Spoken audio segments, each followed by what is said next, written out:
Guys, yung unit ko high side cubic, 20 cubic ang kailangan. I-adjust, tataasan ko siya ng sidings at papabricate ko to. Yan, power tailgate. Kaya ano ko rin siya, ilayang guys, backboard.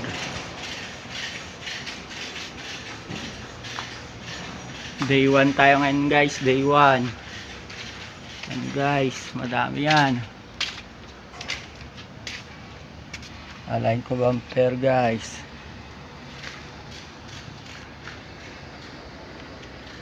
High side natin yan guys. Ano guys, 20 cubic yan, madaming gawain guys.